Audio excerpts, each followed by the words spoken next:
जिसने जम के बदमाशी बचपन में ना की हो वो शांत हो नहीं सकता। इसलिए मेरा मानना है कि जो बच्चे बहुत सीधे हैं वो बच्चे नहीं है। एक बच्चे को ऐसा होना चाहिए कि वो छठी का दूध याद दिला दे पेरेंट्स को, टीचर्स को।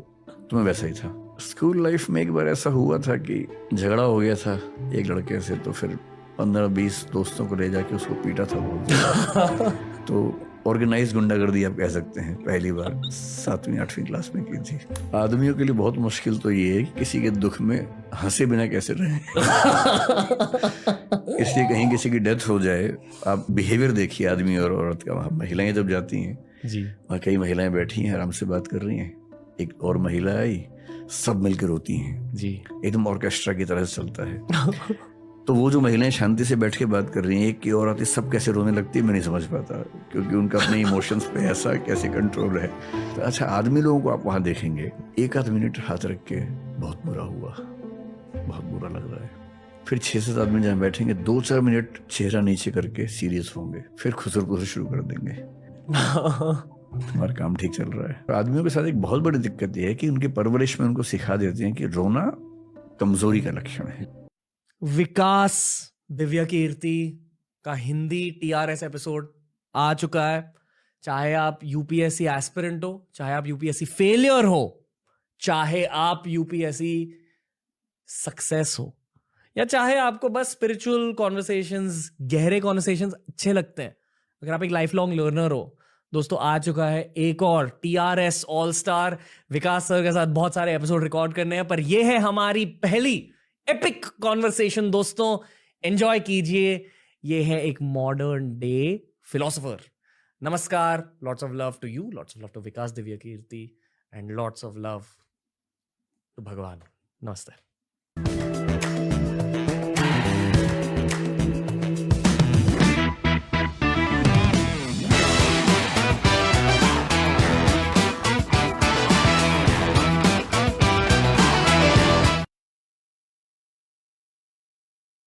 विकास सर, आपका इस स्टूडियो में स्वागत है, TRS में आपका स्वागत है। बहुत बहुत धन्यवाद।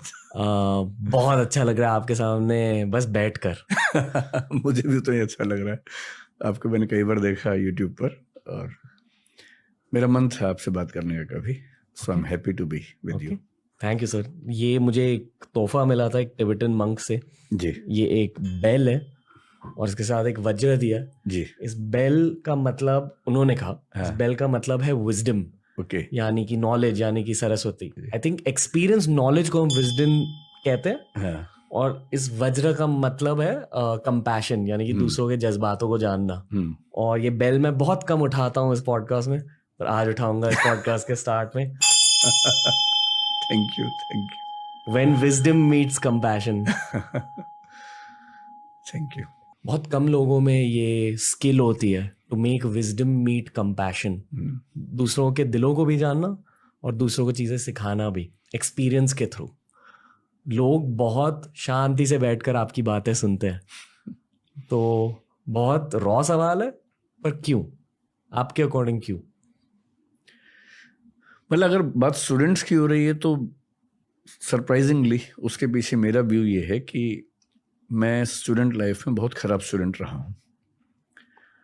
बहुत ख़राब मतलब अच्छा नहीं रहा हूँ, बहुत ख़राब तो शायद नहीं था। तो जब आप सबसे आखिरी बेंच पर बैठते हैं स्टूडेंट लाइफ में, सारी शरारतें करते हैं, बहुत सीरियस नहीं होते पढ़ाई को लेकर, आपके पेरेंट्स को आपकी चिंता बहुत ज़्यादा होती है कि ये कुछ कर पाएगा या नहीं कर पाएगा, और फिर जब आपको पढ़ने का शौक़ हो जाता है तो पढ़ाते समय मुझे ये अपने आप समझ में आता है कि सबसे पीछे बैठा बच्चा क्या नहीं समझ पा रहा होगा, क्योंकि मैं उस फेज को लंबे समय तक जी चुका हूँ। So maybe I have an ability to understand what he और शी नीड्स। वहाँ से बात को शुरू करना।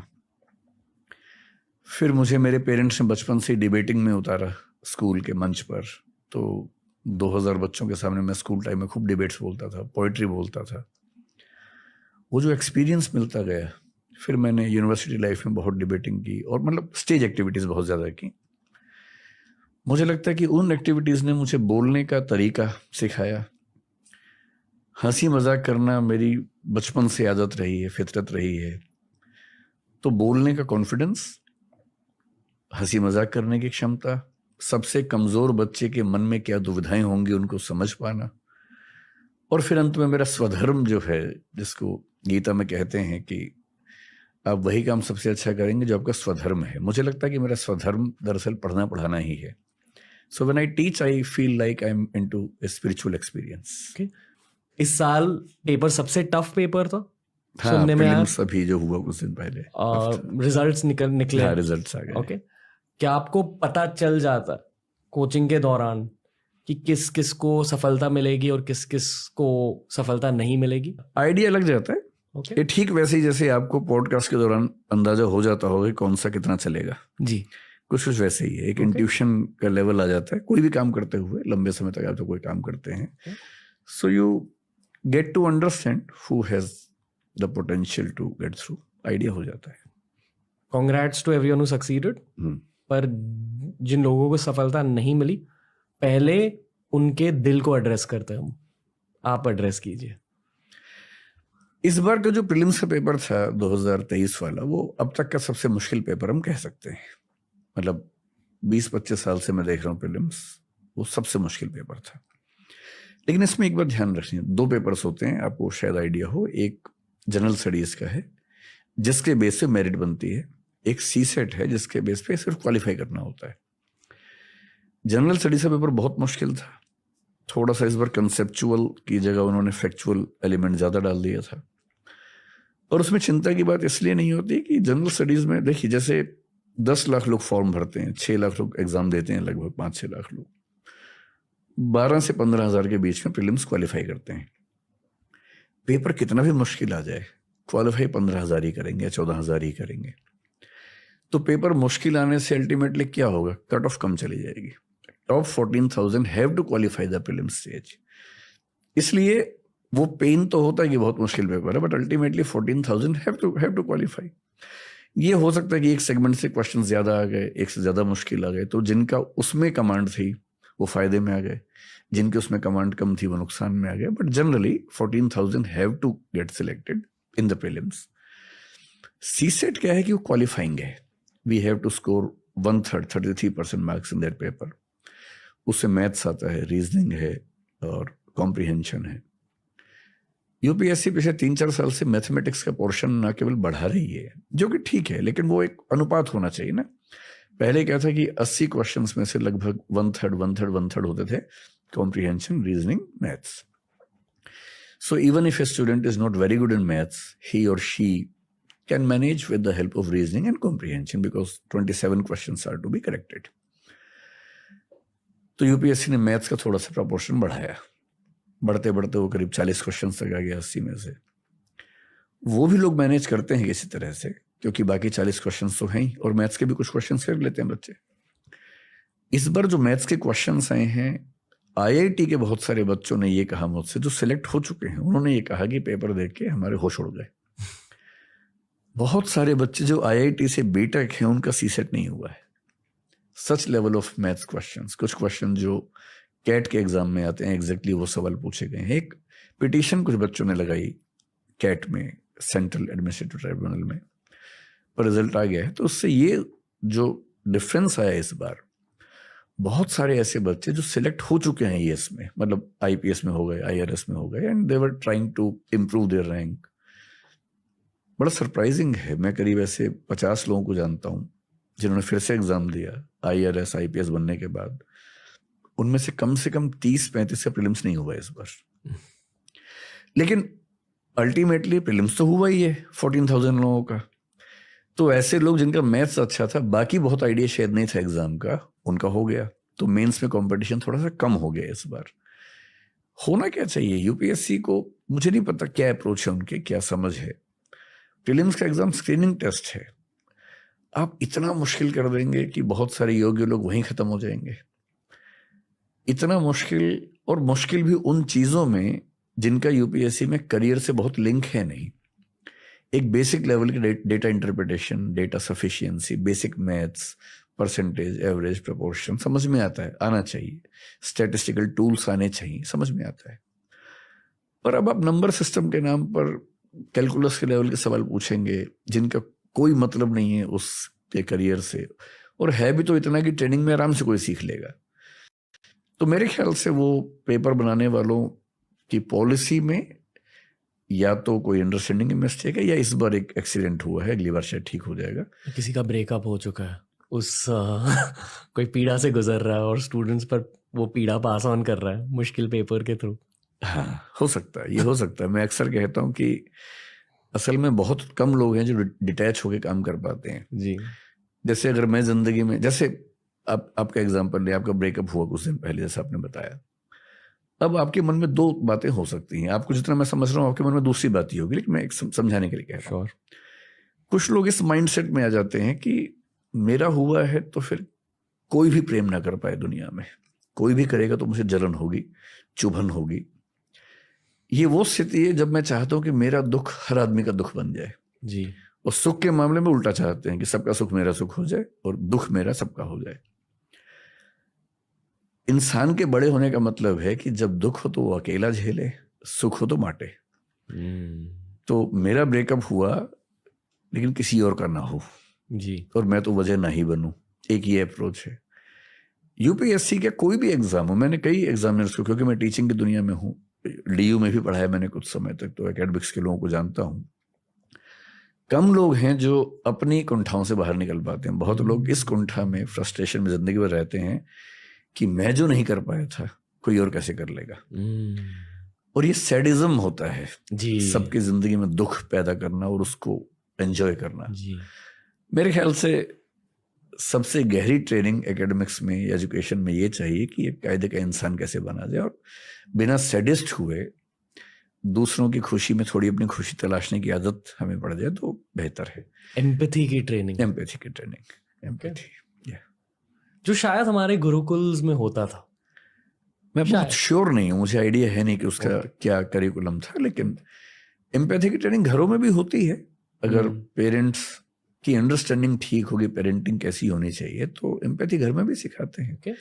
अगर दादाजी घर में हैं, दादी जी घर में हैं और बच्चों से कहते हैं कि उनके पैर दबाओ रोज रात को, अब इसको हो सकता है कोई वेस्ट के नजरिए से चाइल्ड लेबर कहे या चाइल्ड एक्सप्लॉयटेशन कहे, पर मेरी नज़र में इससे बच्चा दो चीज़ें सीखता है। एक वो ह्यूमिलिटी सीखता है, विनम्रता सीखता है, और एक एम्पैथी सीखता है कि अगर मेरे दादाजी की टांगों में दर्द रहता है और मैं उनके पैर दबा रहा हूँ, तो एक तो मैं आधा घंटा उनके साथ गुजार रहा हूँ, दूसरा मुझे ये समझ आ रही है बात कि मेरा जीने का धर्म केवल मौज करना नहीं है, सेवा करना भी मेरे जीवन का एक हिस्सा है।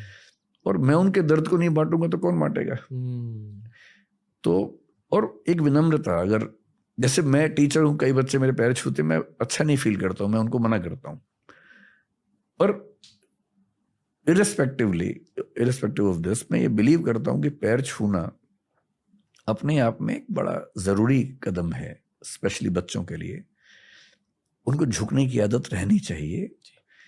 और पैर में झुकना हम सिंबॉलिकली ये मानते कि आप व्यक्ति को सबसे ज्यादा सम्मान जो दे सकते हैं वो पैर छू के दे रहे हैं।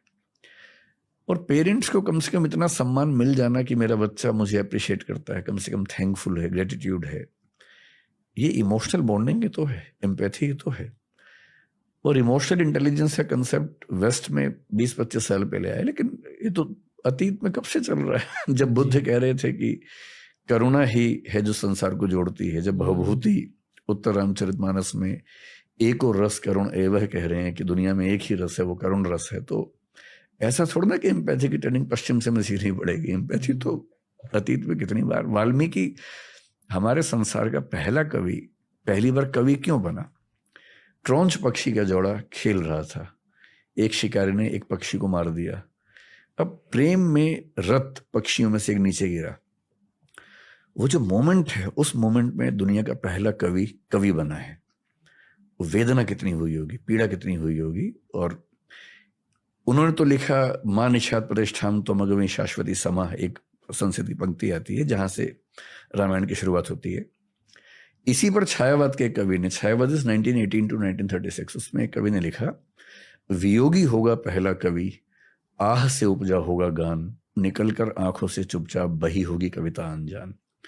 पहली कविता तो आह से पैदा हुई होगी और आंखों से बही होगी। कविता लिखी थोड़ा ना जाती है, कविता तो बहती है आंखों से और जुबान से बहती है।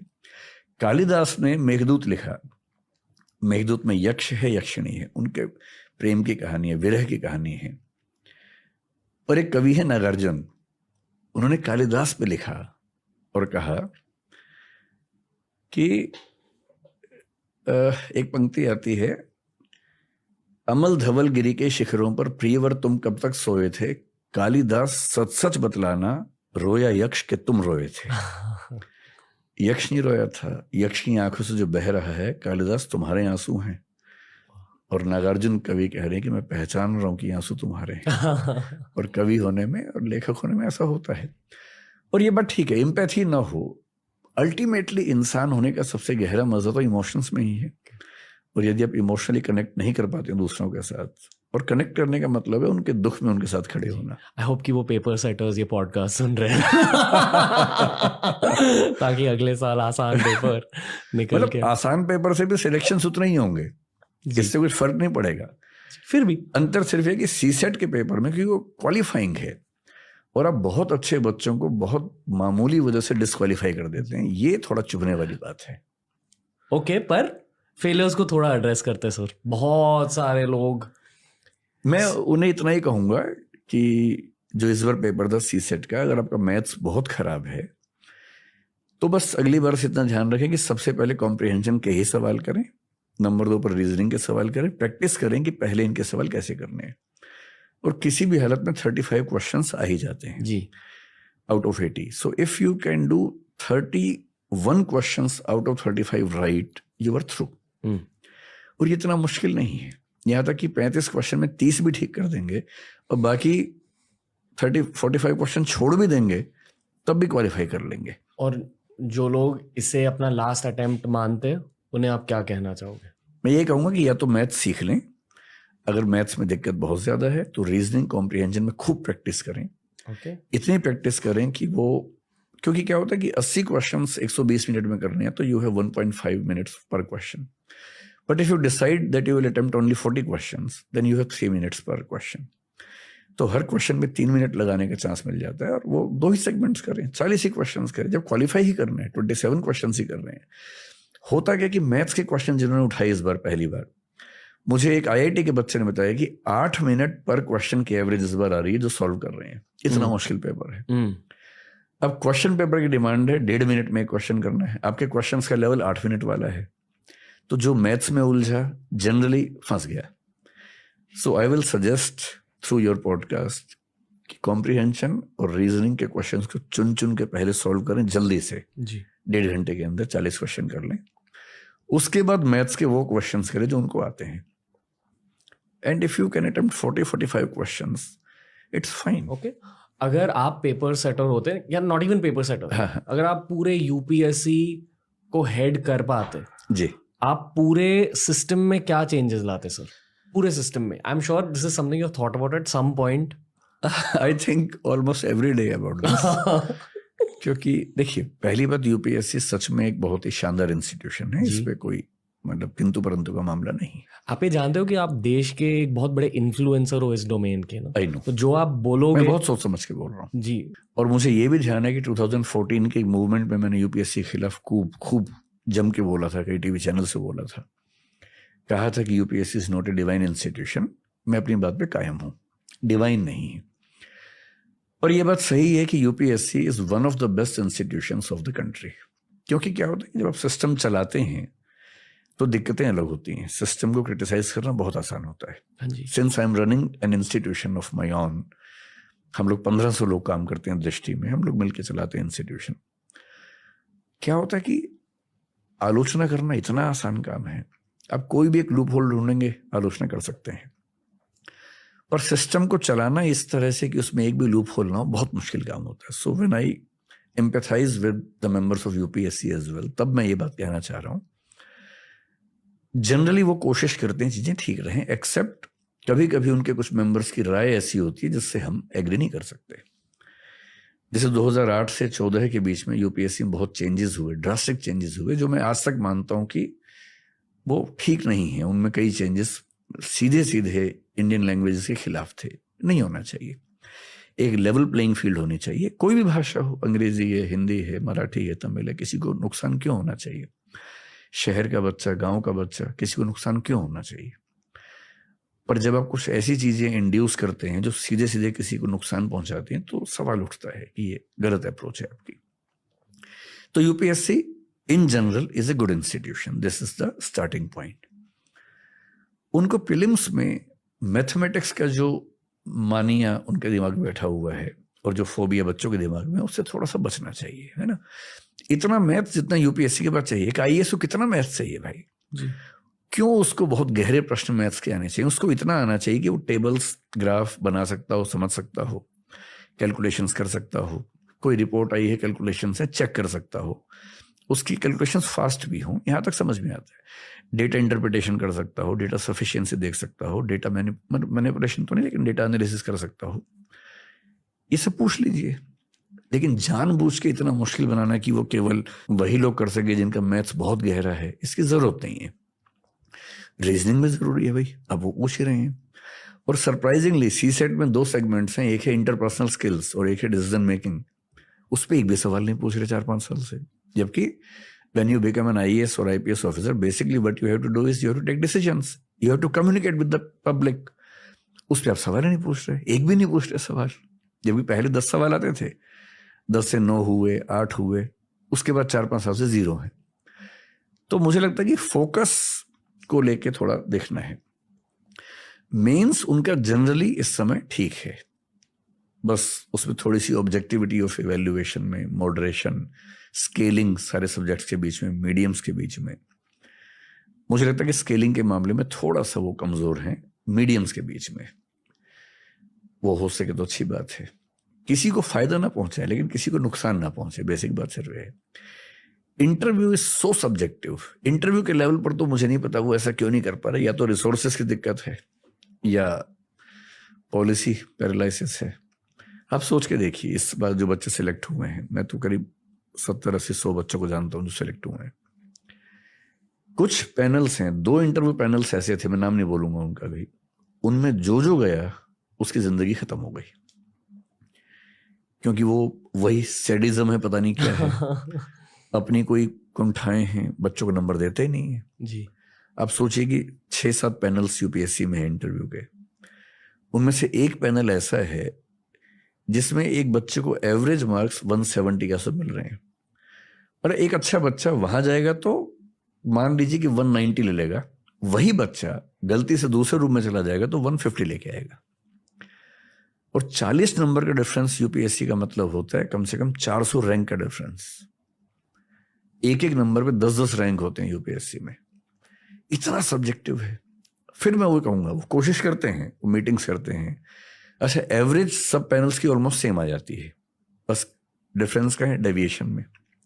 अगर एक बोर्ड में सबको 160, 180, 160, 180, 170, 170 मिल रहे हैं और दूसरे में 130, 210, 125, 205 ऐसे मिल रहे हैं, एवरेज सेम आ गई जी। लेकिन आप किसी बोर्ड में जाएंगे तो 170 के ऊपर जा ही नहीं सकते। किसी में आपको 200 प्लस का स्कोप मिल जाता है, किसी में 130 पाने का रिस्क हो जाता है। तो मैं कई बार सोचता हूं, अगर यूपीएससी मुझसे, खैर पूछते नहीं वो लोग, मैं तो चाहता हूं कि सरकार पूछे मुझसे कभी, अगर पूछे तो। यहाँ जो मैं समझ रहा हूँ हाँ, वो ये है कि बहुत बड़ा ह्यूमन फैक्टर रहता है यहाँ। और सिंपल सॉल्यूशन है। आप 275 मार्क्स का एक इंटरव्यू ले रहे हैं, आप 100 के 3 कर लीजिए जी, 3 पैनल्स में इंटरव्यू करवा दीजिए। रिसोर्सेज की दिक्कत है, कुछ और मेंबर्स लाइए, टाइम बढ़ाइए, कुछ भी कीजिए भाई, ये देश का भविष्य है, किसी बच्चे का भविष्य है। आप केवल कुछ रिसोर्सेज बचाने के लिए एक ऐसे व्यक्ति को आईएएस बना देंगे जो अगले 35 साल तक परेशान करेगा आपको। इससे बेहतर है कि आप 3 इंटरव्यू ले लीजिए, या एआई लाइए एक ही इंटरव्यू में, एक एआई बॉट लाइए जो हो सकता है इंटरव्यूअर्स को रिप्लेस कर सके। हो सकता है आगे चल के बूम। नहीं मस्ती कर रहा हूँ, मैं बहुत रिस्पेक्ट करता हूँ हर इंटरव्यूअर की, सैडिज्म को भी रिस्पेक्ट करता हूँ इन सम वेज। मैं समझता हूँ जो कष्ट आपके दिल में, आप बेसिकली स्टूडेंट्स पर वो कष्ट फेंक रहे हो, पर सॉरी, ऐसा नहीं है कि वो मेंबर्स जानबूझ के नंबर कम दे रहे हैं, उनके दिमाग में ये बैठा हुआ है। जैसे आप स्कूल में जब पढ़ते होंगे जी, कुछ टीचर्स का मार्किंग पैटर्न काफी लिबरल होगा, कुछ का बहुत टफ होगा। जो जिंदगी में खुश थे उनका लिबरल, मतलब वो भी एक पॉसिबिलिटी है, पॉसिबल एक्सप्लेनेशन है। ऐसा हो सकता है कि जिंदगी में खुश है और उसने बचपन में देखा कि सबसे अच्छे आंसर पे 10 में से 6 नंबर मिलते हैं, तो उसके दिमाग में बेंचमार्क 6 का बना हुआ है, वो 6 के ऊपर जाता ही नहीं है जी। एक दूसरा व्यक्ति हो सकता है कि जिंदगी में बहुत खुश ना हो, पर बेंचमार्क उसके दिमाग में 8 का बना हुआ है जी। वो 8 तक जाता है। और इतना सब्जेक्टिव है कि यूपीएससी मेंबर्स को कितना समझाए कि बराबर करो। इसका सॉल्यूशन सही बात यह है कि आप एक इंटरव्यू के बजाय 2-3 कर लीजिए, तो कम से कम जो स्कोप ऑफ सब्जेक्टिविटी कम हो जाएगा। ओके, ये बात एसए में भी हो सकती है। एसए में सब्जेक्टिविटी बहुत ज्यादा होती है, so maybe this paper can be evaluated by 2 examiners separately. ऐसा कुछ कर लें। ओके, मुझे बहुत सुकून महसूस हो रहा है आपसे बात करके। आपकी एनर्जी ऐसी है, शायद इसलिए आपकी इतनी बड़ी फैन फॉलोइंग है। हो सकता है कि जब आप किसी रूम में एंटर करते हो आप सुकून के साथ एंटर करते हो। शायद। आपका बचपन कैसा था सर? जैसा होना चाहिए एक बच्चे का, ठीक वैसा। ऐसे ही थे आप? नहीं, बहुत शरारती, बहुत बदमाश। ओके। देखिए एक कहावत है, हर साधु का एक अतीत होता है, उसे भी ध्यान रखना चाहिए। कोई साधु पैदाइशी नहीं होता। साधु बहुत बड़ा शब्द है, मैं खुद के लिए नहीं कह सकता हूँ, लेकिन जिसने जम के बदमाशी बचपन में ना की हो वो शांत हो नहीं सकता। इसलिए मेरा मानना है कि जो बच्चे बहुत सीधे हैं वो बच्चे नहीं है। एक बच्चे को ऐसा होना चाहिए कि वो छठी का दूध याद दिला दे पेरेंट्स को, टीचर्स को। तो मैं वैसा ही था, बहुत बदमाश। बदमाश मतलब नॉट इन नेगेटिव सेंस, लेकिन इनडिसिप्लिन करना जितना बच्चे करते हैं वैसा करना, एडवेंचरस, लड़ाइयाँ भी करना, और on the same level stage पे खड़े होना 2000 बच्चों के सामने डिबेटिंग करना। स्कूल का इलेक्शन मैंने लड़ा, जीता। पूरे स्कूल में एक माहौल इस तरह का बनाना, इलेक्शन कैंपेनिंग करना, हर क्लास में जाके बच्चों से बात करना, स्कूल में हीरो बन जाना, कभी कभी जीरो बनना, वो भी सब चीजें। टीचर से बहुत पिटना, कई हजारों बार मुर्गा बनना, वो सब भी किया। और हजारों बच्चों के सामने पुरस्कार मिले, ये भी कई बार। तो बहुत डाइवर्स, बहुत ही इंटरेस्टिंग किस्म की चाइल्डहुड रही है। कुछ गलत किया आपने जिंदगी में? बहुत सारी चीजें। ओके, बहुत सारी। सबसे बड़ी गलती क्या थी? ऐसे कभी लिस्ट बनाई नहीं इस तरह से, लेकिन स्कूल लाइफ में एक बार ऐसा हुआ था कि झगड़ा हो गया था एक लड़के से, तो फिर 15-20 दोस्तों को ले जाके उसको पीटा था बहुत ज्यादा। तो ऑर्गेनाइज गुंडागर्दी आप कह सकते हैं, पहली बार 7वीं-8वीं क्लास में की थी। कहाँ की बात कर रहे हो आप? मैं हरियाणा में भिवानी एक शहर था, वहां रहता था। फिर उतना ही पिटा भी था घर पे आने के बाद, जब घर पे सूचना मिली। तो वो सब चलता था। लेकिन ऐसी कोई गलती जो बहुत रिग्रेट वाली हो, मुझे बहुत नजर नहीं आती। ओके, उस लड़के से आप मिलो उसके बाद? नहीं, उसके बाद नहीं। शायद वो पॉडकास्ट देख रहे हैं आपका। हो सकता है, देखिए। आज तक खुन्नस के साथ आपके वीडियोस देख इसने मारा था, पर इस पॉडकास्ट देखकर उसे अच्छा लग रहा है। बहुत अजीब सवाल पूछना चाहूंगा, मतलब मैं ये जानता हूँ, बट ये मैं आपके दिल की बातें जानने की कोशिश कर रहा हूँ। आपको इतने व्यूज मिलते क्यों हैं आपके अकॉर्डिंग? इतने सारे लोगों ने डिमांड किया कि आपको लाना है पॉडकास्ट। अच्छा, मुझे इस बात का आइडिया नहीं है। अच्छा। मतलब बहुत बहुत सारे लोग चाहते थे। मतलब हम कमेंट सेक्शन बहुत ज़्यादा स्कैन करते हैं, और जब भी किसी का नाम दिख जाता है एक एक्सेल शीट बनाते हैं, और उस शीट में आपका नाम सबसे ज़्यादा फ्रीक्वेंटली मेंशन्ड होता है। अच्छा। हमेशा। क्यों? आपके अकॉर्डिंग क्यों इतना ज़्यादा प्यार? मतलब मेरे जो वीडियोस यूट्यूब पे हैं, जनरली काफ़ी लंबे वीडियोस हैं, फिलॉसफी पे हैं, कॉन्स्टिट्यूशन पे हैं।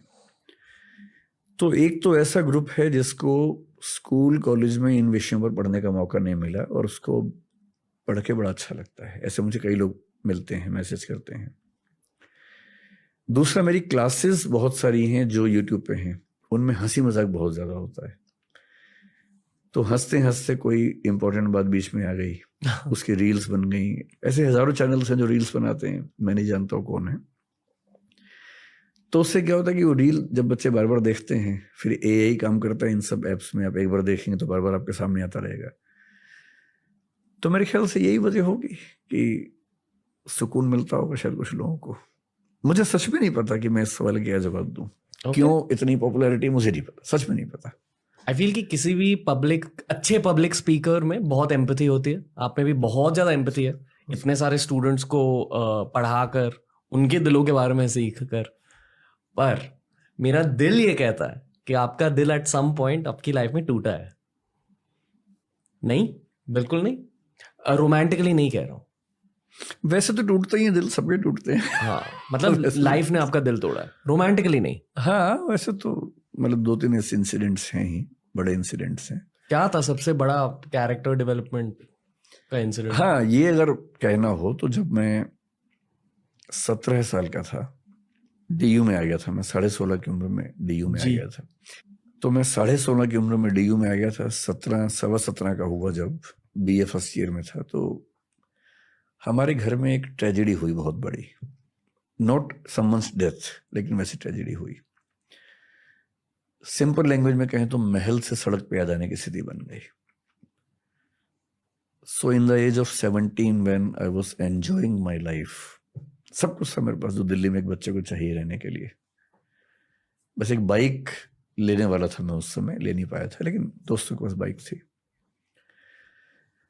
उस समय अचानक ऐसा हुआ कि ये चीजें सब खत्म हो गई घर में, और फिर मुझे अपने पेरेंट्स और सबको सपोर्ट करने के लिए सेल्समैन की नौकरी करनी पड़ी।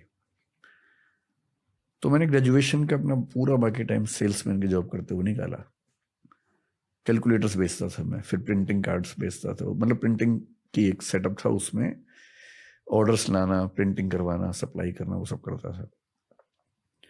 वो 2 साल बहुत टफ थे। ज्यादा टफ ये नहीं था कि मैं काम कर रहा हूँ, वो तो ठीक है, बच्चे तो फ्लेक्सिबल होते ही हैं।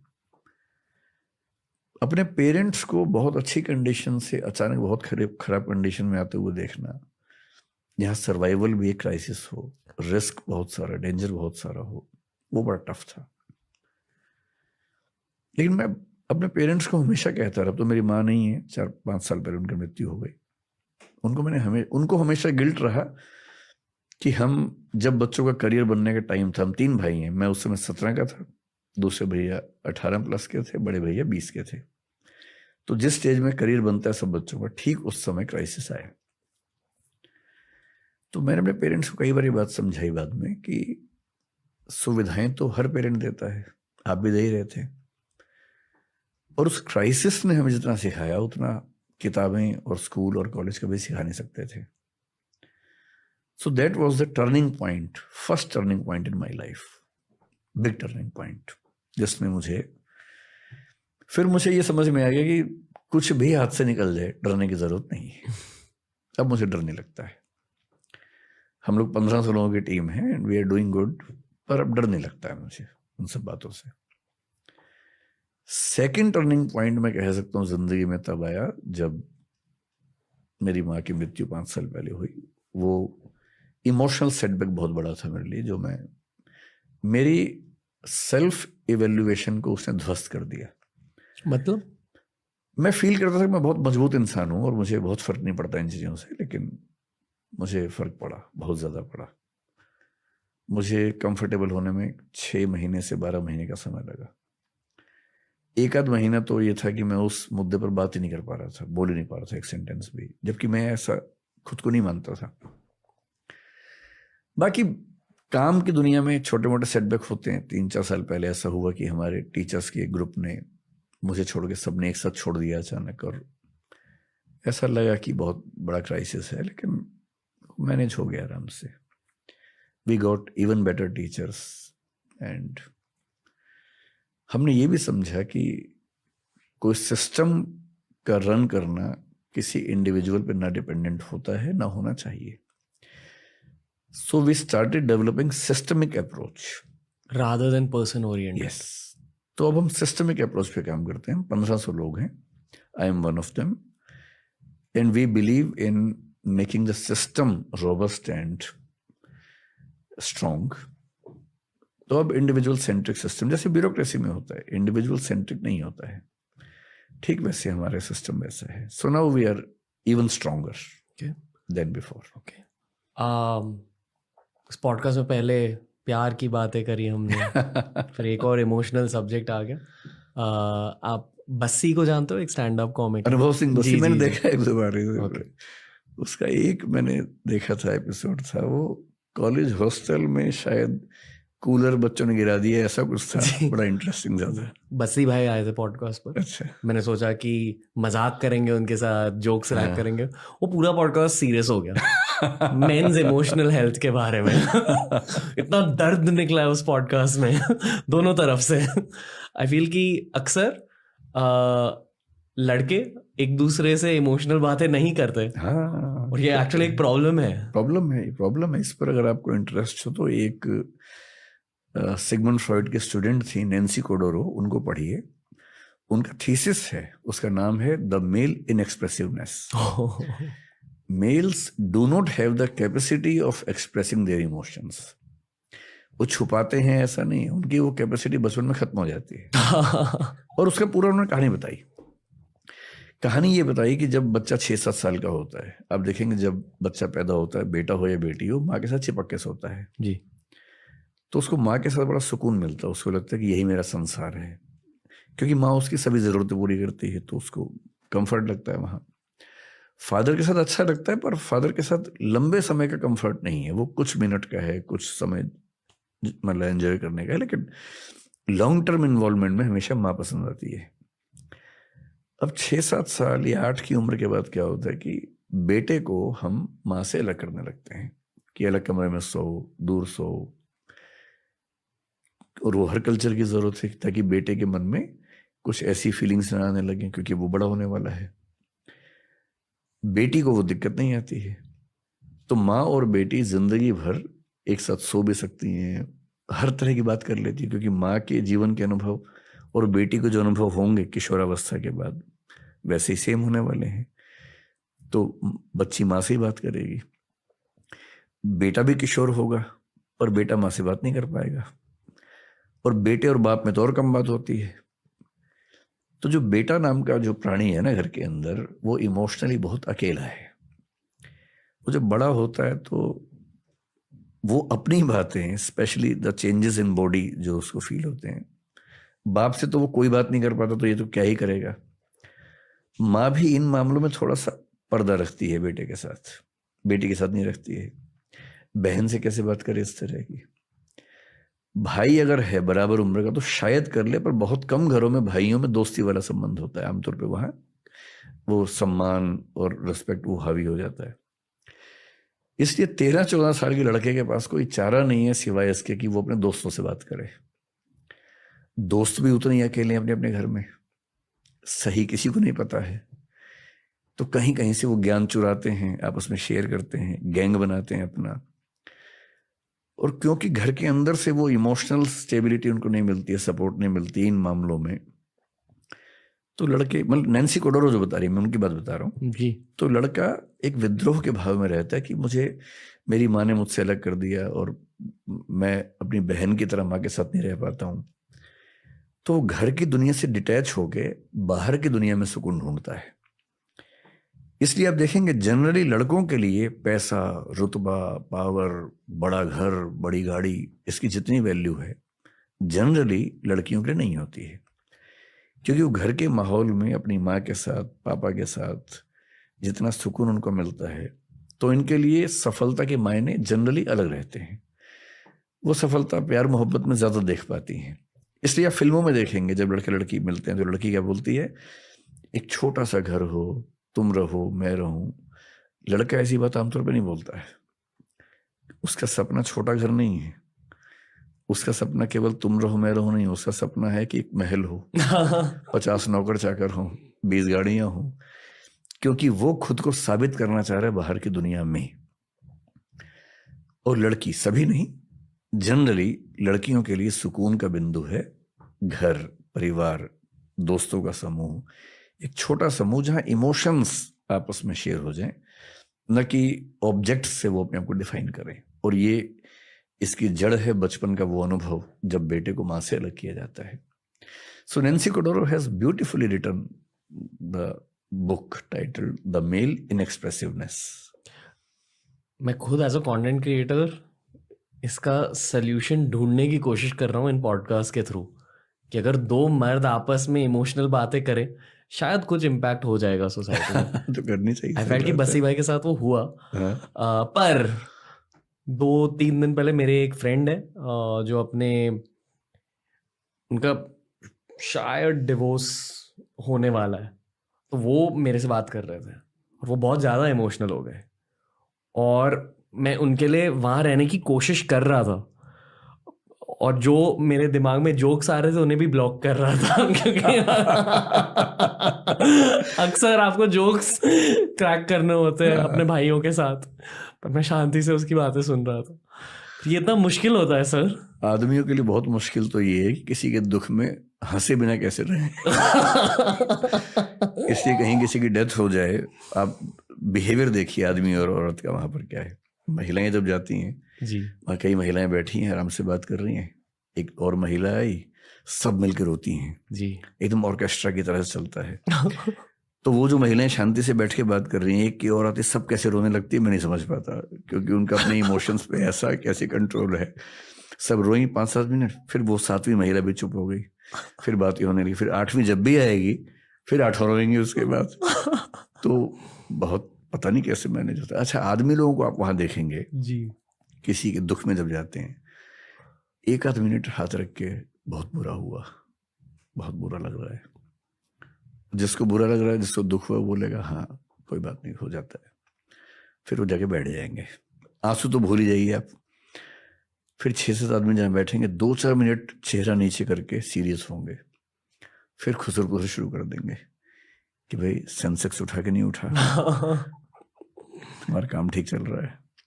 या फिर वो व्यवस्थाओं में लग जाते हैं, जी। पानी पिलाना सबको, जूते सबके लाइन ठीक कर देना, क्योंकि वो दुख व्यक्त करने के माहौल में रह ही नहीं सकते। जी जी और आदमियों के साथ एक बहुत बड़ी दिक्कत यह है कि उनकी परवरिश में उनको सिखा देते हैं कि रोना कमजोरी का लक्षण है। अगर तुम्हारी आंख से आंसू निकलता है तुम लड़की हो, लड़का नहीं हो। तो लड़की होना लड़कों के लिए बहुत ही डिमीनिंग सी बात मान ली गई है, जबकि ये महिलाओं की ताकत है कि वो रो सकती हैं।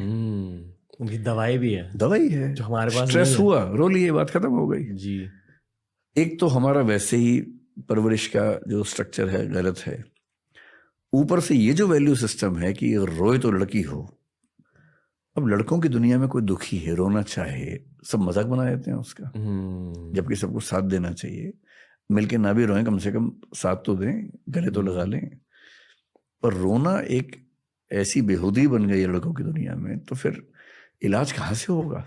स्ट्रेस इकट्ठा होता जा रहा है, रो आप पा नहीं रहे, तो बहुत क्राइसिस है। लड़कों की दुनिया में क्राइसिस कम नहीं है, बहुत क्राइसिस है। सॉल्यूशन है इसका? सॉल्यूशन ये कि एक ऐसी कल्चर जिसमें रोना अच्छी बात मानी जाए। सप्ताह में एक बार रोने का दिन मना लेना चाहिए। जैसे होता है ना, मंगलवार को फास्ट रखना है या फ्राइडे को फास्ट रखना है, ऐसे एक दिन रोने का फिक्स कर दे कि आज रोना ही रोना है भाई, आधा घंटा कम से कम रो लो। वो मेरे साथ ध्यान में होता है। हाँ, तो ध्यान में मैंने सुना है कई लोगों को आंसू निकलते हैं। क्योंकि आपको खुद का सामना करना पड़ता है ध्यान में, खुद के जज्बातों का सामना करना पड़ता है। मैं एक बार किसी के फ्यूनरल में गया था, किसी के फैमिली में किसी की डेथ हो गई थी और मेरा दोस्त था वो।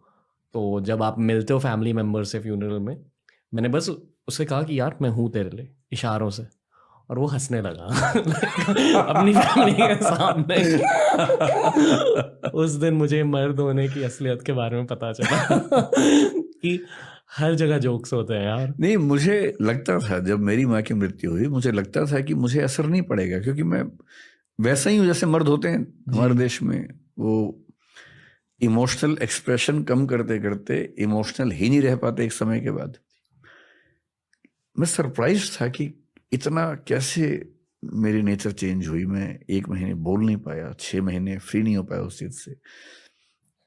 1 साल लग गया मुझे उस माइंडसेट से बाहर निकलने में। इसका मतलब, और मुझे खुशी है कि मैं कम से कम अपनी माँ की मृत्यु पर इतना दुखी हो पाया कि मतलब इमोशंस बचे हुए हैं, ये खुशी की बात है। हर बेटे को इस दौर से गुजरना पड़ता है एट सम स्टेज। गुजरना ही पड़ता है, और बेटा ही गुजरे अच्छा है, माँ ना गुजरे तो ही अच्छा है। मतलब माँ के लिए इस चीज से गुजरना कि बेटा नहीं रहा या बेटी नहीं रही, वो ज्यादा दुख की बात है। तो ज्यादा अच्छा है कि बेटे और बेटी ही इस दर्द को झेलें कि उनकी माँ नहीं रही, पिता नहीं रहे। If you don't mind, as a man ने क्या सीखा उस फेज से? मैंने सीखा कि जीवन में जब तक कोई व्यक्ति है उसकी कद्र ज्यादा करनी चाहिए, क्योंकि जाने के बाद अब कद्र कितनी भी करेंगे तो वो फायदा नहीं है ना। तो मतलब मैं अपनी माँ का बड़ा सम्मान भी करता था और हमारे बीच में बड़ा प्रेम भी था, पर फिर लगता है कि थोड़ा और समय दे पाता, रोज 1 घंटा और बैठ पाता। ये सब दुख तो होता ही है, और ये दुख सबको होना है। जब तक पेरेंट्स हैं आप टाइम बहुत दे नहीं पाएंगे, क्योंकि आप खुद व्यस्त हैं अपनी जिंदगी में। आप सुविधाएं दे देंगे, समय नहीं दे पाएंगे। और समय में दिक्कत ये भी है कि उनकी जनरेशन का थॉट प्रोसेस, रुचियां इतनी अलग हैं कि हम 2 4 5 मिनट के बाद कोई कॉमन पॉइंट भी नहीं बचता, क्या बात करें। जब केयर हम कर रहे हैं वो भी हमारी केयर कर रहे हैं, लेकिन अब विचार और अनुभव और दुनिया, जरूरतें इतनी अलग अलग हैं, ज्यादा बात हो नहीं पाती है। लेकिन फिर ये कि जब वो नहीं रहते हैं तो लगता है कि काश और समय दिया होता। ये तो है। ये तो मैं अब सबको इतना ही बोलता हूँ जिनके पेरेंट्स ऐसी किसी अवस्था में है कि भाई जितना हो सके करो और समय भी दो, बाद में मलाल ना रहे कि कुछ कमी रह गई। ये गिल्ट बड़ा गहरा गिल्ट होता है। मैं लाइफ के उस फेज तक पहुंच गया हूँ जहाँ मुझे ऐसा लग रहा है कि मेरे सारे फैमिली मेंबर्स, मेरे माता पिता, चाचा, मामा, मामी, सब लोग अभी थोड़े थोड़े बच्चे की तरह बन रहे हैं। हाँ, और मुझे अल्फा बनने की ज़रूरत ज़्यादा फील हो रही है। ये भी अजीब फेज है।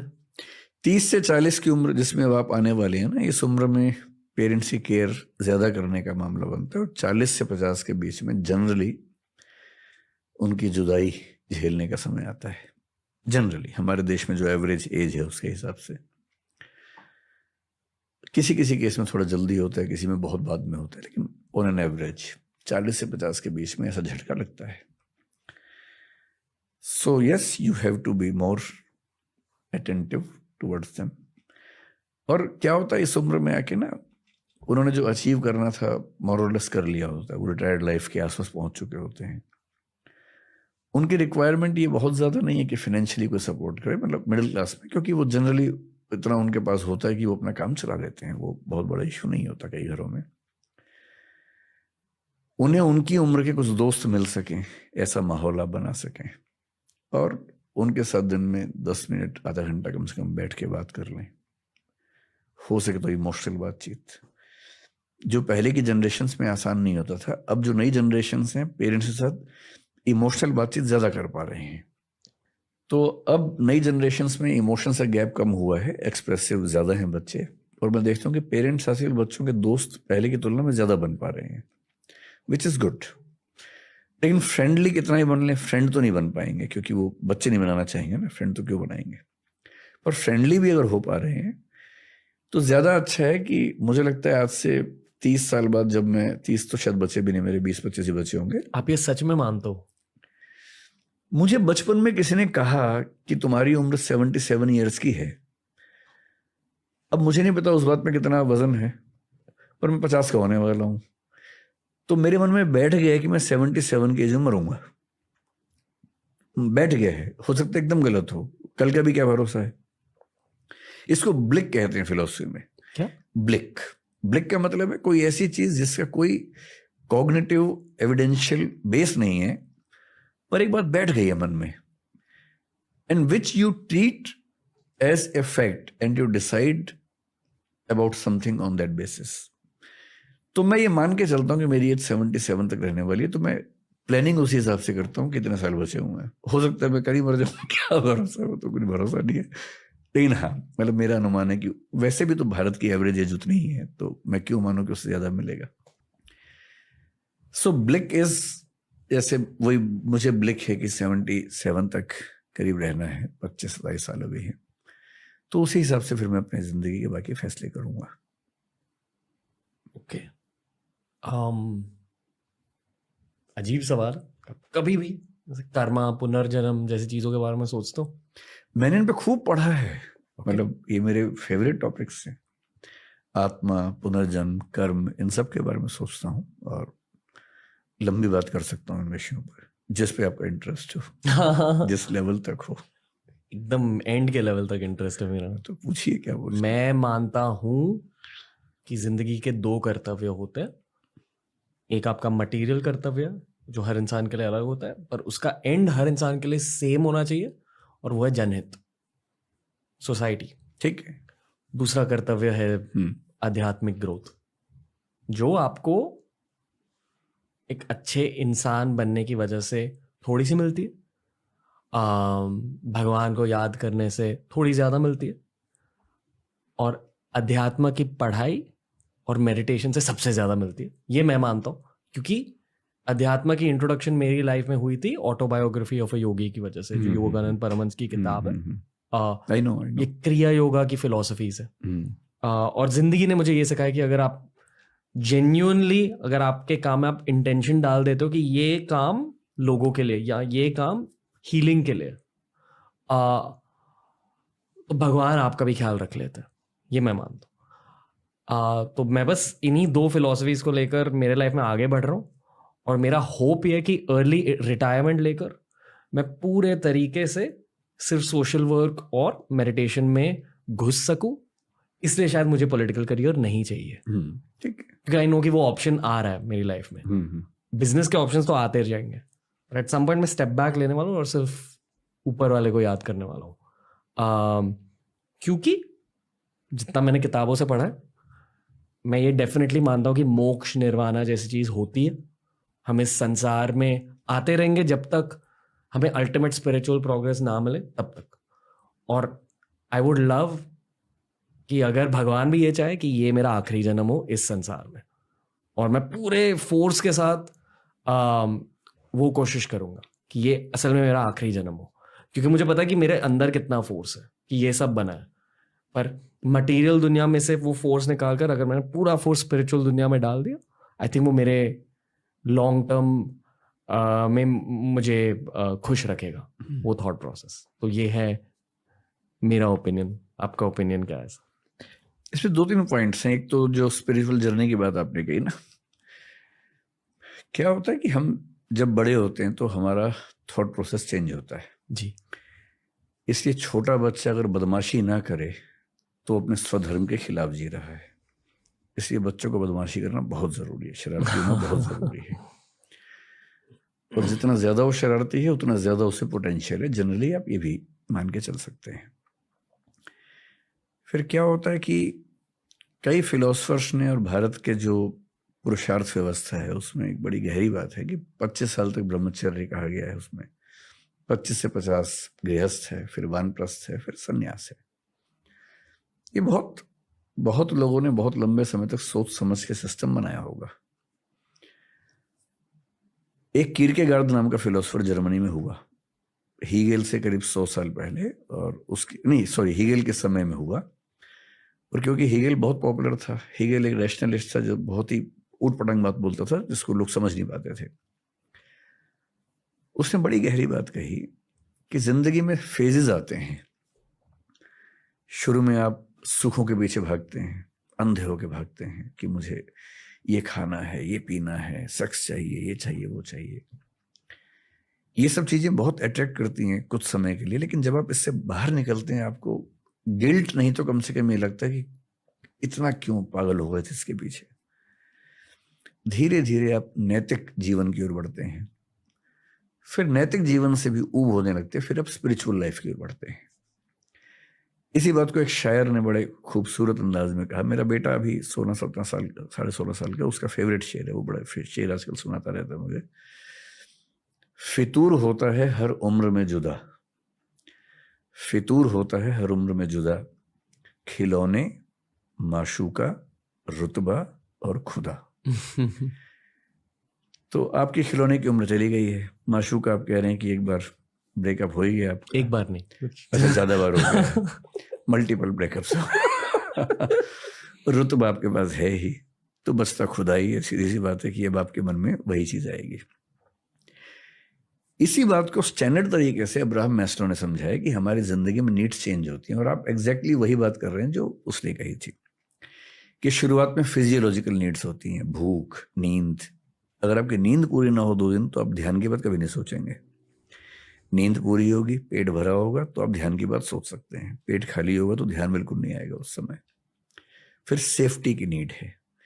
आप यहाँ हैं, आसपास 3 लोग चाकू लेके खड़े हैं, ध्यान बिल्कुल दिमाग में नहीं आएगा। पहले सेफ्टी चाहिए, तो फिजियोलॉजिकल पूरा हो जाए, सेफ्टी पूरी हो जाए। फिर प्रेम चाहिए जीवन में। प्रेम नॉट एग्जैक्टली कि अपोजिट सेक्स वाला प्रेम ही चाहिए, पेरेंट्स का भी हो सकता है, दोस्तों का भी हो सकता है, उसकी भी नीड रहती है। इसलिए आप देखेंगे लोग अपने 20 से 30 की उम्र में करियर ओरिएंटेड इतने ज्यादा होते हैं कि दोस्तों को भूल जाते हैं, क्योंकि उस सेफ्टी की नीड पे फोकस होते हैं। और सेफ होते ही दोस्तों को याद करते हैं वापस कि यार कहाँ हो, चलो बैठते हैं, क्योंकि अब उनको प्रेम चाहिए, मित्रता चाहिए।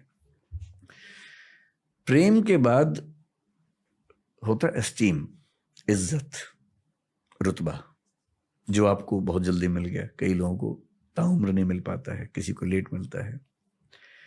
जब इज्जत भी मिल गई, प्रेम भी मिल गया, सेफ्टी भी है, पेट भरा हुआ है, तो जो नीड पैदा होती है उसको सेल्फ एक्चुअलाइजेशन बोलते हैं, जिसको गीता की भाषा में कहते स्वधर्म, कि मैं किस चीज के लिए पैदा हुआ हूं, अब वो काम करना है। और ये आमतौर पर सोशल टच इसमें आता है। जैसे वानप्रस्थ भारतीय परंपरा में कि 50 तक कमा लो, परिवार सेट कर लो, 50 के बाद सोचो कि भाई अब 20-25 साल बचे, 30 साल बचे, कितना अपने लिए करोगे, जिस समाज से लिए उसको लौटाओ। वानप्रस्थ का मतलब है परिवार में रहते हुए तटस्थ होने की प्रक्रिया, डिटैच होने की प्रक्रिया, कि मैं हूं संसार में, परिवार में हूं, रिश्ते निभाऊंगा, लेकिन अब मेरा ज्यादा ऊर्जा और समय समाज को खर्च होगा, समाज के लिए खर्च होगा। इसी को अब्राहम मैस्लो क्या बोल रहा है, सेल्फ एक्चुअलाइजेशन। वो नेसेसरली समाज नहीं है। कोई अगर पेंटिंग करने का बहुत शौक लेके पैदा हुआ, वो पेंटिंग करे, इस बात से मुक्त हो गए कि पैसा आएगा या नहीं।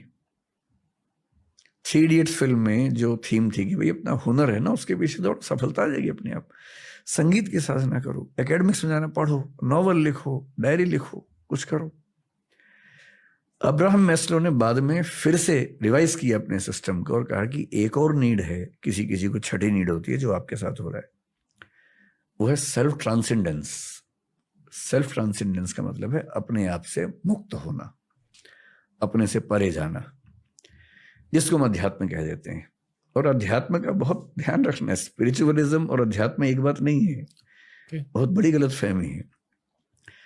स्पिरिचुअलिज्म शब्द वेस्ट का है, स्पिरिट से आ रहा है, और स्पिरिट क्या है, क्रिश्चियनिटी में ट्रिनिटी है, God the Father, God the Son and the Spirit, Holy Spirit. God the Father God है, गॉड द सन जीसस है, और होली स्पिरिट वो चेतना है, जैसी चेतना हर ह्यूमन बीइंग को लेके आनी है।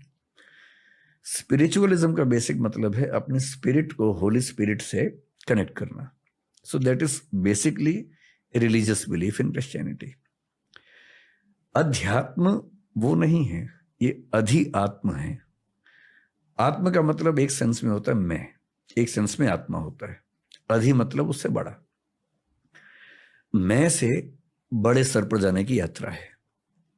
वो यात्रा समाज से भी हो सकती है कि अब मैं सिर्फ अपने बारे में क्यों सोचूंगा, समाज के बारे में सोचूंगा, देश के बारे में सोचूंगा, that is as good as अध्यात्म।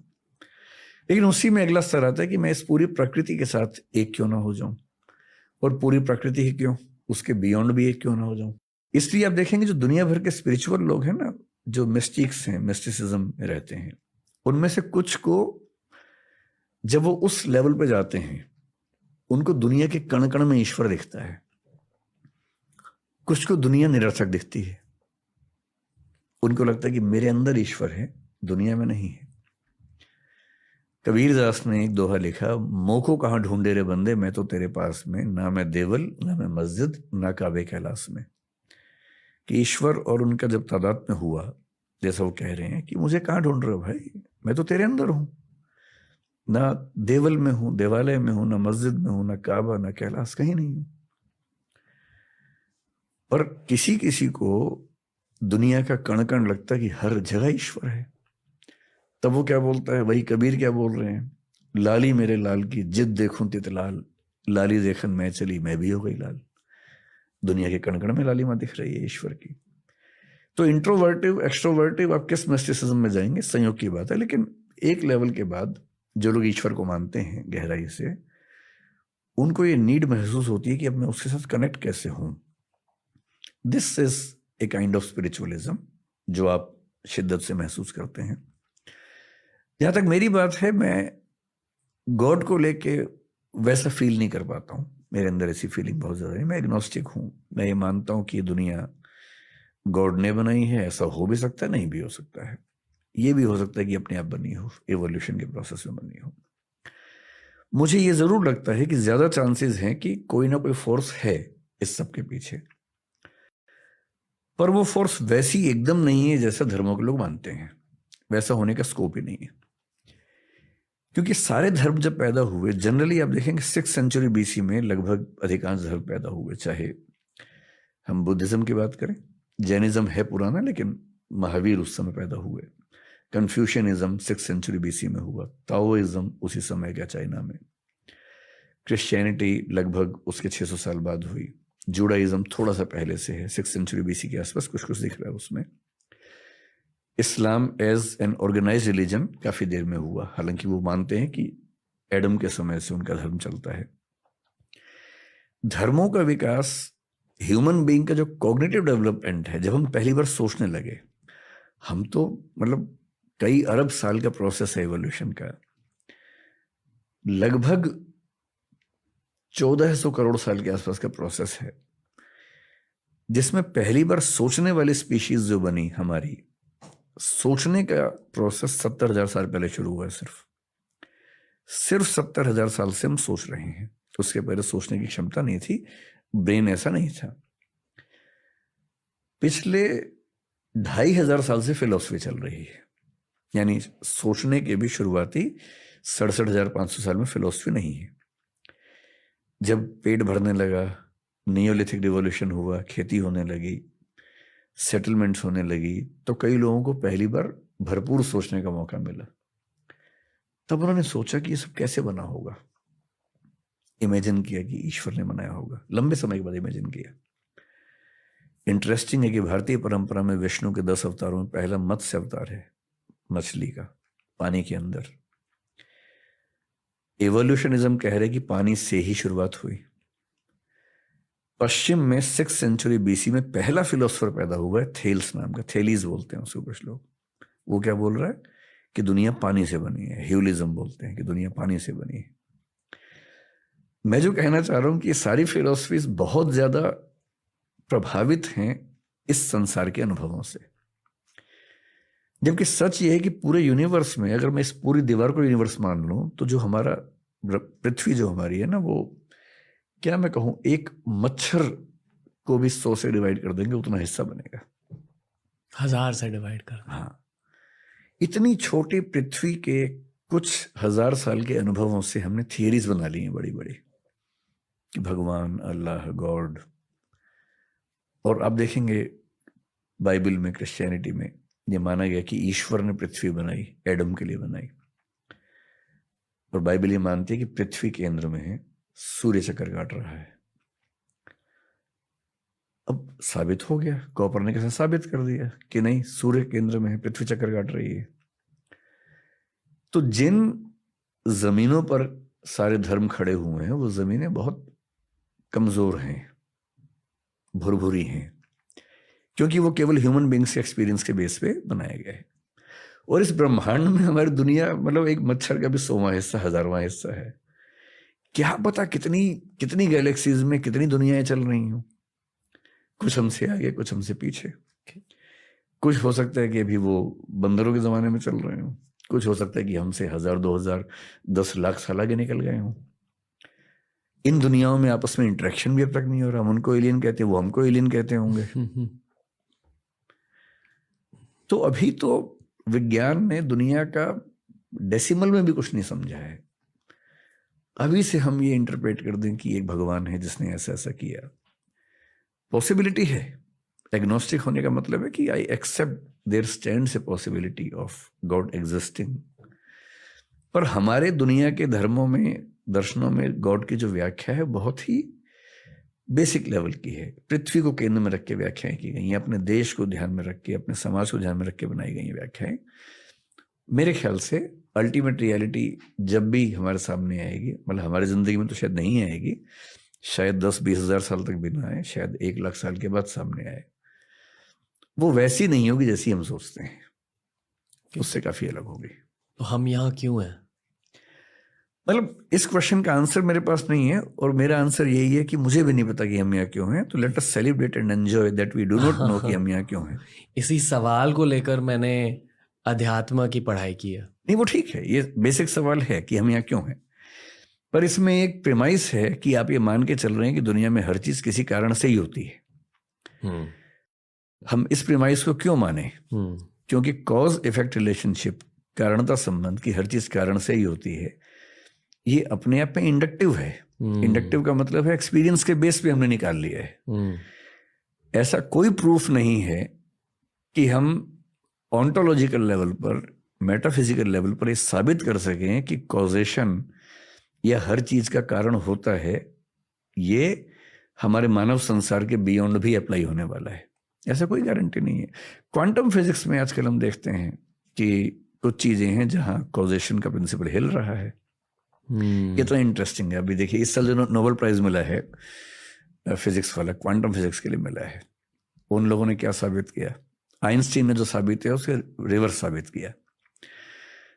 आइंस्टीन ने ये साबित किया था कि जो प्रकाश हम देखते हैं वो सिर्फ वेव नहीं है, it can also be particle, जिसको उन्होंने फोटोन कहा। आइंस्टीन के समय में एक एक्सपेरिमेंट हुआ और आइंस्टीन हिल गए, पर उन्होंने उसको खारिज कर दिया। उसने कहा कि no, God doesn't throw dice, मतलब वो पासे नहीं खेलता है, सिस्टम से काम करता है। 2 एक्सपेरिमेंट्स हुए थे जो उन्होंने खारिज किया आइंस्टीन ने, और अब नोबेल प्राइज मिला है उन्हीं एक्सपेरिमेंट्स को रिवाइज करने वालों को। वो एक्सपेरिमेंट्स क्या कह रहे हैं? एक थियरी क्वांटम फिजिक्स में आई है, डबल एंटेंगलमेंट, जिसको आइंस्टीन ने खारिज किया था, जो कहती है कि ऐसा हो सकता है कि यहां मान लीजिए ये एक पार्टिकल इस माइक का है। क्वांटम का मतलब सब एटॉमिक, न्यूट्रॉन, प्रोटॉन, इलेक्ट्रॉन, उस लेवल की जो स्टडीज हैं। हो सकता है कि ये पार्टिकल एंटेंगल्ड हो किसी और गैलेक्सी के किसी पार्टिकल के साथ, और एंटेंगल का मतलब है कि अगर ये हल्का सा मूव करेगा तो वो ठीक उसी समय रिवर्स मूव करेगा जी। आइंस्टीन का मानना था कि स्पीड ऑफ लाइट से तेज कुछ नहीं हो सकता, जो कि 3 लाख किलोमीटर पर सेकंड होता है। इसमें क्या हो रहा है कि यहां कुछ मूवमेंट हुआ, वहां मूवमेंट हुआ, और इसके बीच का गैप 50 करोड़ लाइट ईयर भी हो सकता है, और तब भी दोनों एक साथ मूव कर रहे हैं। अगर ऐसा कनेक्शन है तो इसका मतलब है कि लाइट की स्पीड वाली बात खत्म हो गई। मतलब लाइट से भी कुछ या तो ज्यादा तेज है, या उसकी स्पीड हम सोच ही नहीं सकते कितनी तेज है, मन की स्पीड से ज्यादा है, और मन को तो फिजिकल ऑब्जेक्ट नहीं मानते हम उस सेंस में। फिर वो जो प्रकाश की किरण है, जब डबल स्लिट एक्सपेरिमेंट यूज किया गया तो देखा गया कि वो बिहेव करती है अलग अलग, जब उसको देखा जाए और जब ना देखा जाए। अगर आपने एक्सपेरिमेंट किया, डबल स्लिट एक्सपेरिमेंट बोलते हैं, 2 पार्ट में बांटते हैं, तो देख रहे हैं तो शायद उसका बिहेवियर हो जाता है पार्टिकल वाला, नहीं देखते तो वेव वाला हो जाता है, और जैसे ही उसको ऑब्जर्व करने का इंस्ट्रूमेंट लगता है बिहेवियर चेंज हो जाता है। इसका मतलब जिसको आप भौतिक मान रहे हैं वो इतना भौतिक भी नहीं है। यानी कि ऑब्जर्व किए जाने से, भाई हमें कोई ऑब्जर्व करता है, हमारा बिहेवियर चेंज हो जाता है, ये तो समझ में आता है। लेकिन लाइट के पार्टिकल्स का बिहेवियर अगर चेंज होता है देखे जाने से, इसका मतलब भौतिक और चेतन, मैटर और कॉन्शियसनेस का जो डाइकोटमी हम मानते हैं कि दोनों अलग अलग हैं, शायद वो भी नहीं है। और अगर परसीवर के देखने से रियलिटी चेंज हो रही है तो शायद शंकराचार्य ठीक कह रहे थे। और जो श्रोडिंगर नाम के साइंटिस्ट हुए, जो आइंस्टीन के खिलाफ क्वांटम फिजिक्स में खड़े हुए थे, उन्होंने भारतीय दर्शन का तत्वमसी सिद्धांत जो उपनिषद का, उसको फॉलो किया, उस पर लिखा बहुत ज्यादा। क्वांटम फिजिक्स में उनसे बड़े विद्वान दुनिया में नहीं हुए। इसलिए इतने रहस्य हैं कि मुझे नहीं लगता कि हमारे जीते जी कोई अंतिम फैसला हो पाएगा, लेकिन जब भी होगा बहुत इंटरेस्टिंग होगा। शंकराचार्य ने क्या कहा था? शंकराचार्य कह रहे हैं कि सरल भाषा में अगर मैं आपको समझाऊं कि रियलिटी के 3 लेवल्स होते हैं। सबसे नीचे का लेवल प्रतिभास है, जब आप नींद में हैं, सपना देख रहे हैं, वो प्रतिभास है। आप सपने में हैं तो आपको सपना एकदम रियल लग रहा है। सपने में शेर आ गया, आप डर भी रहे हैं, पसीना भी आ रहा है, भाग भी रहे हैं, हाफ भी रहे हैं, गिर भी रहे हैं, चोट भी लग रही है, खून भी बह रहा है, सब कुछ हो रहा है और आप एकदम उस मोमेंट को जी रहे हैं। अचानक नींद खुल गई और नींद खुलते समझ में आया कि अरे सब झूठ था। ये व्यवहार की दुनिया है जिसमें हम लोग बैठे हुए हैं। अब शंकर कह रहे हैं कि इंटरेस्टिंग बात है कि इसके बियॉन्ड भी एक दुनिया है। जैसे सपने से निकलते ही समझ में आता है कि सपने में सब झूठ था, वो चेतना से क्रिएट हो रहा था, रियल नहीं था। सपने का शेर, सपने की मेज फिजिकल लग रही थी, पर सपने से निकलते ही समझ में आया कि वो तो कॉन्शियसनेस ने मेज बनाई थी। वो लकड़ी की कहाँ थी? लकड़ी की समझ में आ रही थी पर लकड़ी की नहीं थी, वो तो विचार से बनी हुई थी। अब यहां आप बैठे, मैं बैठा हूं, कुर्सी है, ये माइक है, सब फिजिकल है। हो सकता है कि एक दिन थर्ड लेवल पर हम पहुंचे जिसको शंकराचार्य पारमार्थिक स्तर बोलते हैं, प्रातिभाषिक, व्यावहारिक, पारमार्थिक। और वहां पहुंचते ही समझ में कि अरे यार ये भी झूठ था।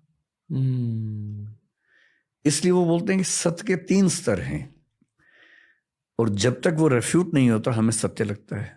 रेफ्यूट होते ही, और रेफ्यूट होने का मतलब नेक्स्ट लेवल पे जाना, नेक्स्ट लेवल ब्रह्म का लेवल है। और वहां जाके समझ में आता है कि जो रियलिटी हम मान रहे थे वो सिर्फ परसेप्शन था। और फिलोसफी में कई लोग ऐसा मानते हैं कि हम जो परसीव करते हैं रियलिटी उतनी ही है और हमारे परसेप्शन से ही बन रही होती है। There is nothing real as such, reality is what we construct. ये बात पश्चिम में हीगल भी कह रहा है, पश्चिम में कांट भी। कांट तो यहां तक कह रहे हैं कि कप जो है हम जान ही नहीं सकते कैसा कप है, वी कैन ओनली परसीव। और जो हम परसीव करते हैं सब एक जैसा, that is phenomena, that is not noumena. Noumena is the ultimate reality. The cup in itself is noumena, the cup how we perceive is phenomena. तो हमारी बहुत लिमिटेशंस हैं। हम इस दुनिया को जितना समझने का दावा करते हैं, हम ढेला भर नहीं समझते दुनिया को, और दुनिया के बियॉन्ड भगवान को समझ लेंगे ये तो बहुत बड़ी बात हो गई। मुझे लगता है कि हम लोग बहुत छोटे हैं और उसको समझने का दावा करना ठीक नहीं है। समझने की कोशिश करना ठीक है, और वो कोशिश इस उम्र में सफल नहीं होगी ये मान के, और इस चीज से सुकून में रहना कि ठीक है हम कोशिश कर रहे हैं, नहीं होगा तो नहीं होगा, इसमें क्यों बेचैन होना है। कि जिस चीज का ज्ञान हो ही नहीं सकता उसके मामले में ये सुकून काफी है कि मैंने ज्ञान की कोशिश तो की और मैंने बिना जाने किसी झूठी बात को स्वीकार तो नहीं किया। जब सारी दुनिया एक चीज को फॉलो करके पीछे दौड़ रही थी, मैं कम से कम रुक गया कि तब तक नहीं मानूंगा जब तक भरोसे के लायक जानकारी ना हो जाए।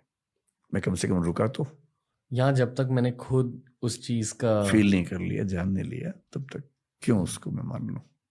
आज मैंने ये फील किया है कि आपकी इतनी बड़ी फैन फॉलोइंग क्यों है। मैं गप्पे अच्छी कर लेता हूँ। किसी ने इतनी ज्यादा डीप बातें नहीं की है इस पॉडकास्ट पर, इतनी ज्यादा क्लैरिटी के साथ। आपको लगता है कि लोगों को ऐसी बातें सुननी है आजकल? हाँ, सरप्राइजिंगली, क्योंकि जब मैंने फिर अभी मैंने अपना चैनल शुरू किया कुछ दिन पहले, पिछले साल एक डिस्प्यूट हुई थी, मेरे एक वीडियो की क्लिप कुछ लोगों ने फैलाई, उसमें ऐसा लग रहा है कि मैं जो सीता माँ है उनका अपमान कर रहा हूँ, लेकिन वो ऐसी जगह काटा गया कि वो लिटरेचर का पार्ट था। तो बहुत डिस्प्यूट हुई उस समय, बहुत मतलब FIR वगैरह वो सब चीज़ें भी हुई। तो मुझे लगा कि कभी ऐसा हो तो कम से कम मेरा अपना एक मंच तो हो। दृष्टि IAS का एक बड़ा प्लेटफॉर्म है, उसमें 10 मिलियन से ज़्यादा सब्सक्राइबर्स हैं, लेकिन मैं नहीं चाहता कि मैं अपनी पर्सनल लड़ाइयाँ उस पर लड़ूँ, वो तो एक ऑफिशियल चैनल है।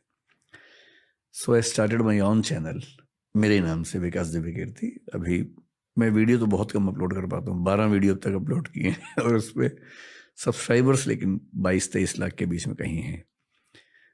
तो मैंने जब उसको शुरू किया तो मैंने कहा मैं इससे फिलोसफी की बातें करूँगा।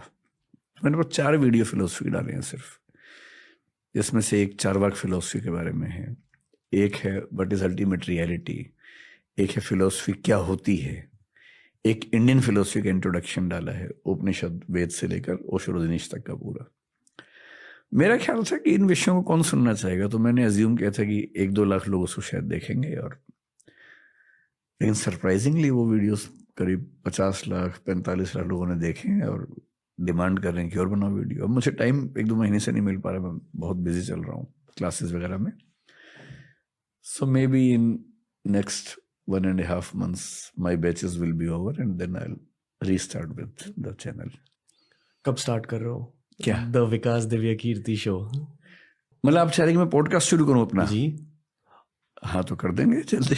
और आपको एक कॉन्वर्सेशनल पॉडकास्ट करना है हाँ मैं फिर वही करूंगा, बातचीत करूंगा, जहां आप मतलब खुल के एकदम एक्सपेंसिवली टाइम लिमिट के बिना हर हफ्ते एक एपिसोड आप रिलीज कर दो सर, पूरा देश देखेगा। टाइम की बड़ी किल्लत रहती है लेकिन मैं कोशिश करूंगा, जरूर करूंगा। मतलब पहली बार सुझाव मिला तो सीरियसली इसको लेता हूँ, क्योंकि फॉर द पॉडकास्टर जो आप बनोगे अभी, ये एक बहुत, एटलीस्ट फॉर मी, मैं खुद के पर्सपेक्टिव से बता, बहुत एवोल्यूशनरी प्रोसेस होता है। क्योंकि आपको चैलेंज किया जाता है हर हफ्ते में एक बार, कोई अच्छा गेस्ट आपको चैलेंज करेगा। जैसे कि आज आपने मुझे चैलेंज किया, and this is what I live for. ये इस करियर का रश होता है कि जब कोई आपको चैलेंज करेगा तब आपकी ग्रोथ होती है। हाँ ठीक बात है। दैट्स इट, यही था आज का पॉडकास्ट। कैसा लगा सर? बहुत बढ़िया, खूब मजा आया मुझे। आपको? बहुत बहुत अच्छा लगा। मतलब जितना मैं कहूँ कम होगा। आपने बहुत इन्फॉर्मेशन लोड किया मेरे दिमाग में सर, इसलिए I am lost for words. Just want to say thank you.